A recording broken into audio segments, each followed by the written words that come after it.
9 సంవత్సరాల క్రితం విడుదలై దేశంలోని అన్ని వర్గాల ప్రేక్షకుల్ని విశేషంగా ఆకట్టుకున్న చిత్రం భారతీయుడు. ఈ చిత్రం సీక్వెల్ అంటే అంచనాలు ఓ రేంజ్లో ఉంటాయి. అది కూడా 28 ఏళ్ల తర్వాత సీక్వెల్ రావడంతో అభిమానులు సినిమాపై భారీగా హోప్స్ పెట్టుకున్నారు. ఈ నేపథ్యంలో భారీ తారాగణంతో శంకర్ తీసిన భారీ ప్రాజెక్ట్ ఇండియన్ 2 తమిళ, తెలుగు, హిందీ భాషల్లో నేడు ఆడియన్స్ ముందుకు వచ్చింది. ఎన్నో అంచనాల మధ్య విడుదలైన భారతీయుడు 2 ఎలా ఉంది? సేనాపతి మళ్ళీ వచ్చి ఏం చేశాడు? లంచగొండితనం, అవినీతి మీద ఇండియన్ చేసిన పోరాటం ఏంటి? భారతీయుడు మ్యాజిక్ ఈ 2 రిపీట్ చేసిందా లేదా అనేది రివ్యూ ద్వారా తెలుసుకుందాం. ముందుగా కథ విషయానికి వస్తే, చిత్ర అరవింద్ తన స్నేహితులతో కలిసి సోషల్ మీడియా వేదికగా అవినీతి, అన్యాయాన్ని ప్రశ్నిస్తూ ఉంటారు. సమాజంలో జరుగుతున్న అన్యాయాన్ని ఎదిరించాలని ఆరాటపడుతుంటాడు.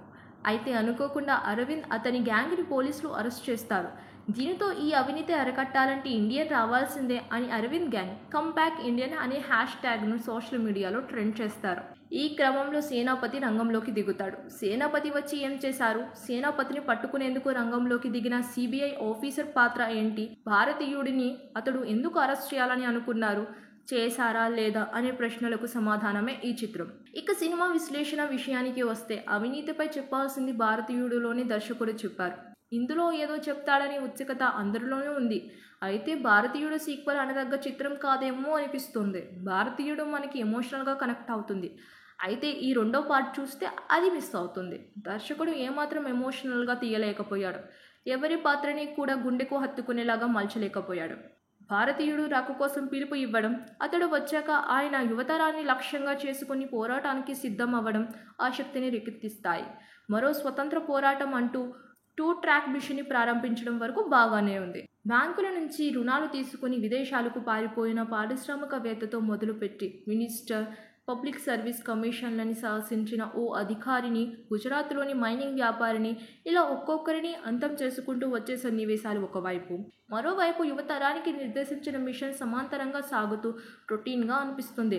తొలి భాగంలో మర్మకలను ప్రస్తావించగా, ఇందులో వర్మకలను చూపించారు. పూర్తిగా ఆకట్టుకునేలా లేదు.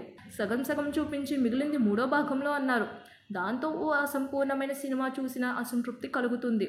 ప్రీ క్లైమాక్స్లో ఇండియన్ను జనాలు రాళ్లతో కర్రలతో కొడతారు. కనీసం ఆ సీన్ అయినా జనాలకు ఎమోషనల్గా అనిపించలేదు.